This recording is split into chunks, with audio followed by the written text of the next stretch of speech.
Hello, my name is Alicia Shapiro with AInews.com, and welcome to another episode of our Driving Tomorrow Conversations with Industry Leaders, where we explore the latest developments and newest innovations in the world of artificial intelligence. Today, we have the pleasure of speaking with Steve Endacott, the innovative mind behind AI Steve. AI Steve is not just a groundbreaking AI driven political candidate, but a visionary approach to making democracy more interactive and responsive. In today's interview, we'll be exploring Steve's revolutionary ideas and explore how AI Steve is poised to transform the political landscape in the UK. Thank you for joining us today, Steve. Thank you for having me. Oh, yes. We'll get started. My first question is, you're pioneering a new approach to democracy by allowing constituents to interact with you 24/7 and directly influence policymaking through AI Steve. Can you share how this innovative model works in terms of some of the AI technology and more importantly, maybe what inspired you to create AI Steve? Okay, let's start with inspiration. That's the easy story. The Okay. Conservative Party, the Mhm. UK Conservative Party, and their utter incompetence. Oh. So Mhm. I wanted to stand for an MP in 2022. I went to the Conservative Party in the Rochdale area and they went, no, you have to stand as a local councillor. I went, Ah, don't want to be a local councillor. Oh, yeah, but don't worry, we'll give you a reward. You can't win. And it's just good practice. And off you go. And yeah. then they took me around old people's homes and said, these are the people that vote, buy them a coffee. Don't bother with social media. Don't bother with young people. They don't vote. And this is what you've got to do. Oh And my I went, gosh. no, this is Yeah. broken. And I'm very much on a green drive. I've started a business called Electric Car Organization to try and move people to electric cars. But a big fundamental is you need more charging. And it's only government that can put that in place. So Mhm. rather than being outside the tent, I decided to get inside the tent. I wanted to do it for a political party initially, couldn't find one that suited. So therefore I said, you know what? I'm going to create my own, which is Smarter Nice. UK. And AI Steve is the first candidate for Smarter UK. But Okay. AI Steve is the test bed of our new democracy technology. In the UK, and I don't know about other countries, but I suspect it's the same, there's a Mhm. big disconnect. If you say to somebody walking down the streets of Brighton, when's the last time you spoke to your MP? Never. Do you know how to contact them? No. Do you know where their Yeah. office is? No. Have they knocked on your door? Yeah, sometimes, but I don't want to come in my slippers and talk to a politician. Actually, I don't even want you to stop me in the street. What you're doing? And we go, okay, fair enough. There's our leaflet. Go to our platform, and then we've created an AI character that is conversational. I'm now semi-retired. I'm lucky enough to be reasonably wealthy, and I invest in other businesses. So, for transparency, I have a 4% stake, might be 4.2% stake in Neural Voice. I am the chairman trying to guide a young team of talented AI guys into how to create a business. They said to me to the pub, look, Steve, these are all your ideas. You're never going to be able to communicate them. Do you realize we could create this character for you? How it works very simply is the voter talks, it's transcribed into words, it's put into our database to see if we've got any policies on that topic. If it doesn't have a policy on the topic, it will go off to the internet and research that item and come back and talk to the voter. But it's instructed to use the knowledge of the internet to have a conversation, but to try to get their views on what they want. So it's artificial intelligence not making policies. It's artificial intelligence as a communication platform that then gets data mined at the end of the day. For example, this week we've had 6,000 calls. I can never have answered 6,000 calls, transcribed them, Yeah. summarized them, and worked out the policies. The AI does it instantly. So every night I get a report and I sit with the think tank and we go, okay, where are we going? What's coming up here? And we've come up with 3 policies over the last week based on our feedback that we've had. So it's a very innovative approach. It's trying to be available 24/7, 365, but for the comfort of their homes so that we Mm. can actually get them engaged with politicians again. Because at the moment, we have a broken system where nobody trusts the politicians. They canvass every 4 years. They disappear with a manifesto, don't deliver half of it. And everybody says, Yep. why bother? It's Yep. broken. So we got to try to fix it. It is a party. This is AI Steve is just the first step, test bed in Brighton. Yeah. And then we're going to expand nationally. But we're not weaponizing this. If other Mhm. parties want to have it, we have exclusivity with Neural Voice, but we will waive it and let other parties use it as well, because we're here to try to create democracy. I love that. I love that so much. I feel like so many more countries, especially the United States, could benefit from that as well because You're right. Nobody knows how to contact their representative. And if they could just go online and ask a question or put in a comment, I'm sure they would be more willing to do that. And it's like you said, it's so innovative and fresh. And I believe you would be reaching quite a bit more people. Oh, it's So great. resonating. It's resonating. For Yeah. example, on Monday, it was featured by Puberty on Instagram, and we got 139,000 likes. Wow. 139,000 Wow. young people made the effort of reading what we had to say and Yep. pressing that like button. Yeah. On That's great. Twitter over the weekend, we had 500,000 hits and 1,000 likes there. So we're definitely getting some traction with the idea of the Hmm. platform. We've only got 3 more weeks to canvass in Brighton. We have the first past the post system, and actually we're getting more coverage nationally and internationally than we are in Brighton. So will we win? That's funny. Possibly not. Is it the starting point of something bigger? Yeah, it is. Have we given up on winning in Brighton? Never. We Hmm. will campaign to the last possible minute, and you never know. Yeah. That's just so great. I love that. And how do you envision AI, Steve, transforming the political landscape in the UK? What political benefits do you see for constituents in terms of engagement and policy impact? Okay, for example, AI Steve's top feedback so far, and it's an interesting cycle. Number one, Palestine. Yep. Hmm. So we've created a simple policy that's resonated, and that policy is kill less people. Yes. That means immediate ceasefire for Israel in Gaza. But it also means put financial pressure on Russia, stop their gas, stop their oil, stop their financial systems, rather than sending more weapons to the Ukraine to fight them and kill more people. Stop Mm, killing people. And that's come back loudly and clearly from our residents in Brighton, who are very anti-war. And we yeah. got, okay, let's create a policy. Let's create a simple policy and let's put it out there for them. So Right. we think that's democracy. But we also have another innovation, which is an interesting twist. So as Oh. well as our creators that talk to our system, we've also created a feedback loop called validators. So at the moment, we've mainly focused on recruiting from Brighton Station because people going up to London have a 2 hour commute, and we're asking them once a week to vote on our policies. We email them, they vote on the policies 1 to 10, and if you get 50% score, they go ahead. So we're actually saying, even when we've got this platform of feedback, we want the common man, common lady feedback on actually these policies sensible. So we don't get hijacked by left wing, we don't get hijacked by right wing. There will be some bad actors. Yeah. Hmm. We Yep. have validation. So to make a policy in Brighton, you have to give us your postcode and your name so we can check against electoral roll. We know where you live, we know who you are. Could be cheated, possibly, not likely. Yeah, Hmm. nationally, yeah, we give your name and address. If you don't give details, you can still leave opinions, but we half weight your comments I because we see. say they're still probably valid. Not everybody wants to give their details when they ring up. Yeah. Mhm. But Yeah. basically, we believe that the good, your 99 people who are good, will outweigh the one bad actor. Yeah, we will learn with time. This is Hmm. democracy. I'll give another perfect example. Somebody said to me, Steve, you made it very clear that you were anti-Brexit. And I go, absolutely. Idiotic decision. Should never left the European Union. But we did.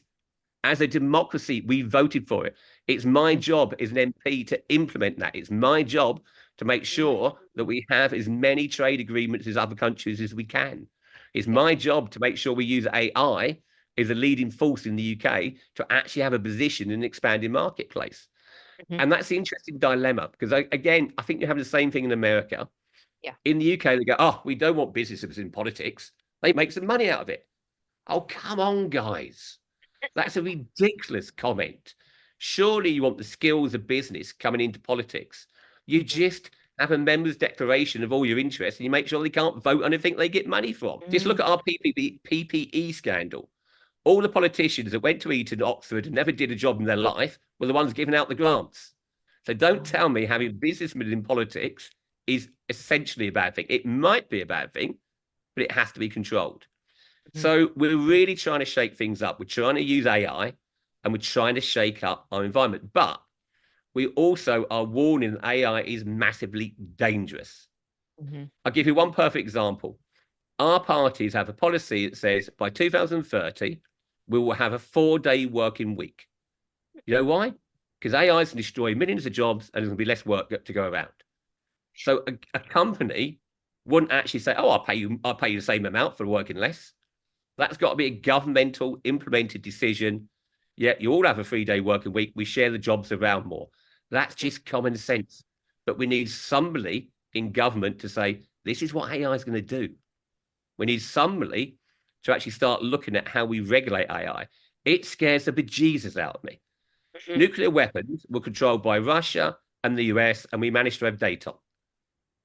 Tell me the data between Amazon and Microsoft or OpenAI Mm. isn't gonna happen. The genie's out the bottle. Yeah. Yeah, it's going to go 100,000 miles an hour. So we need to have some people in government that at least understand that regulation might be a good idea, and what can we do with it, and what shouldn't we do with it. And Mm. again, we believe Smarter UK will recruit those people, and we want those people. That's so great because the validation, like you said, the validators, and you give it certain weight and you make sure that they're real people and they're voting. It really makes sure that the policies that you're adopting are reflecting the will of the people. So it's But not we're using AI as AI. Yeah. it's AI as a co-pilot. Yes. AI as a co-pilot is a beautiful thing. If Hmm. we can use AI in our general business to make us more efficient and get rid of all those mundane jobs that nobody wants to do, Right. that's a great thing. And that's what AI should be for. Hmm. Yeah. So there's a lot of positives coming. Who doesn't want a 3-day weekend? Who doesn't want Yeah, more holidays in the beef? I'm in a that's beefer right. now, but my AI handled 450 calls that came off a national TV program this morning because we're on breakfast TV. That's Yeah. It awesome. doesn't. It's just there. Hmm. So we think it's a smart technology. We think it's a smart party. Who knows? Let's see what the Yeah, voters think. And right. it won't be this time. We are not basing whether we're successful or not off this election. It's a snap election where we've had 3 weeks to actually get live. Yeah, Hmm. that is not a test of concept. It's a foundation stone that gets awareness and allows us to build. Yeah, the Yep. next 4 years is where you'll see Smarter UK and AI Steve take off. I love that. Yeah.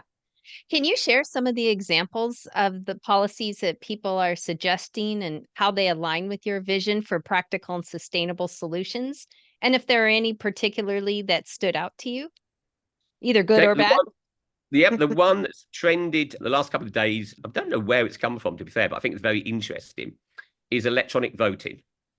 So, for example, a lot of people saying, I don't want to go to a polling station after work, fill in the piece of paper, put it in the hole, and I don't particularly want to post a letter off. If I can bank online and I trust all my wealth to the banks and their Yeah. security, why can't I vote online? So, here's Mm. an interesting thing where the human opinion comes in. So, we've gone back and said, good idea, not for national elections. I completely, utterly do not trust our government's current technology not to be hacked by the Russians and the Chinese. We're not ready for it. Yeah. However, yeah, when we want to go to smaller issues and we want referendums, that will be great. I'll give you one perfect example. Mm. Our lovely Prime Minister, yeah, Rishi Sunak, suddenly came out with a policy that all 18-year-olds had to go into national subscription. Oh. Where the hell did that come from? He didn't talk to his party. He didn't talk to voters. There's been no feedback. So voters have a choice of taking that policy or voting Labour.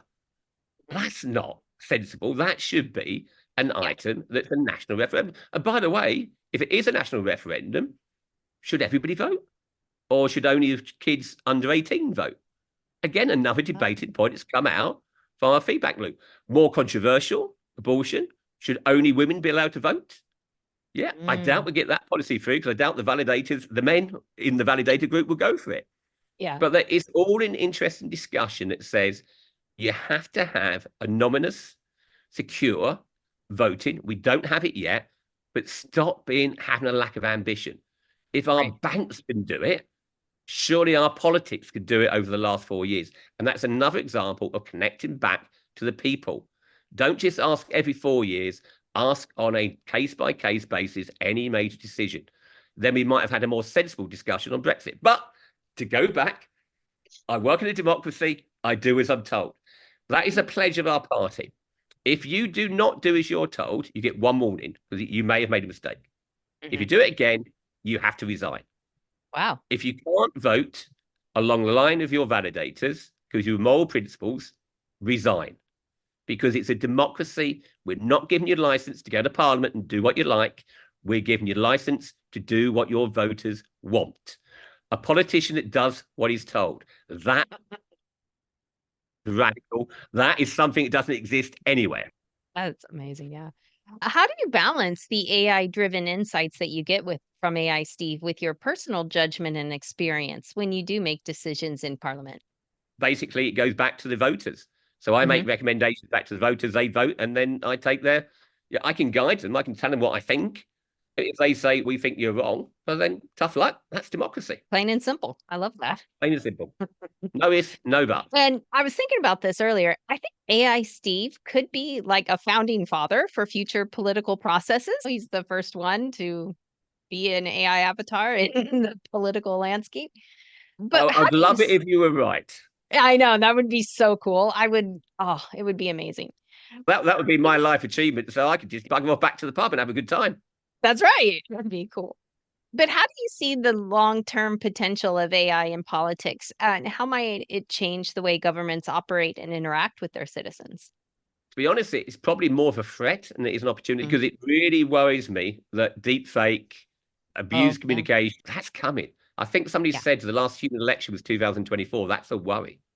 Yeah. If it can be weaponized and used against the good, it worries me. And that's why I think we need to get groups together of people who understand AI to start building guide rails, start building restrictions, and start telling the politicians, look, talking to your people is a good use of AI. Mhm. Yeah. Trying to Yes. convince them by blasting AI messages into them and drowning them in AI and deep fake and misinformation is clearly a bad use. Right. And it's going to be a difficult balance between how we do the two. And a lot of people say, aren't you guilty, Steve, because you're using AI? It's the genie's out of the bottle. We are going to use AI. Yeah. Yeah. So at least I'm trying to actually do good with it. And I'm trying to say to people, look, we've got to have a considered conversation here because there's a lot of threat from it. That's right. Not least, I it's going to destroy lots of jobs. So what we're going to do about it, as we Yeah. talked about earlier, 4-day week. Everything's got a solution if we start planning now. You can't just move to a 4-day week. You have to give people 4 or 5 years notice and say, this is where we're going, guys. It's so smart. It's so smart. I think it's gonna be amazing. And like you said, the deep fakes, they are concerning. Here in America, we had just somebody, a businessman, whoever he was, I don't even remember his name now, but he created a deep fake video, or it was actually a robocall of President Biden calling voters and telling them not to vote in the election. I'm like, what? But the problem is, given all of our politicians, and how did you get to a decision between Biden and Trump? Yeah, Yeah, oh if my any gosh. democracy's got to look at itself and go, what's going on here? Maybe the US has. I'm not saying we're any better, but my God, that I scares know. me. Yeah, it does. It does me too. Yeah, I'm concerned So, about that. so the I wish question is, AI Steve could help us over here. but perhaps we can. That's it, being very seriously. So, Neural Voice is the developer of the technology. It's a young team led by Jerry Smith. It's their business. We Mhm, have an exclusivity rights over the platform because I designed it, yet they built it for me. mhm, But I'm openly pledging to give it to any party that's going to use it for good in the UK and in the US and anywhere else because it's about democracy. It's not mhm. about making money from this. Yeah. Yeah, I'm too old and too bothered and I've done it and I don't need it. Yeah, I've really loved my legacy to be changing democracy, to be a father and founder will be a dream come true. Mhm, So, mhm, yeah, I have a financial interest, 4%. Get real. It's about actually taking that technology and saying, this makes sense. Yeah. mhm. So why aren't more of us using it? Why aren't we more of us doing electronic voting? And why aren't we clamping down on deep fake and the negative sides of AI? Exactly. I think you're right on. Before we wrap up, let's take a moment to shift to a few lighter questions and help our audience get to know you better. When you step away from your work, what are some activities or hobbies that you're passionate about? Rugby, and drinking. I've been to the last 5 World Cup finals of rugby union, which may not mean a lot to the American audience, but it's a fairly violent sport, and I used to love playing it. And I've coached all my kids through growing up playing it. And I've got 3 of from my first marriage and 2 adopted kids from this marriage. Unfortunately, 4 of those were boys and allowed me to go to the rugby club regularly and coach them and drink beer. So That's that's awesome. me. Yeah, that's nice. It's just a nice, simple lifestyle. I like that. And what advice would you give to aspiring politicians, particularly those who are interested in leveraging the AI technology to enhance their campaigns and public engagement? Come to talk to us. We're very supportive. It's not massively expensive. We're willing to license it and to use elsewhere, but let us help you guide on how best set it up and how best to Mhm. actually activate your local community. But yes, please, let's have more younger people coming into Yes, politics in a practical way and having a chance. In the UK, the Conservative Party, as I demonstrated, is an old boys club with positions for those who are in the right place at the right time and know the right people. That's not politics I want to be involved in. right. So Smarter UK in the UK will do that. And hopefully, yeah, we might spawn other parties in other countries that will do the same. I think that's great advice. Thank you, Steve, for joining us today and sharing your insights on AI, Steve, and the future of interactive democracy. We appreciate your time and innovative ideas that you've brought to our conversation. For more information about Steve and AI Steve, you can visit their website, ai-steve.co.uk. Keeping you connected to tomorrow, today, this is Alicia with AInews.com.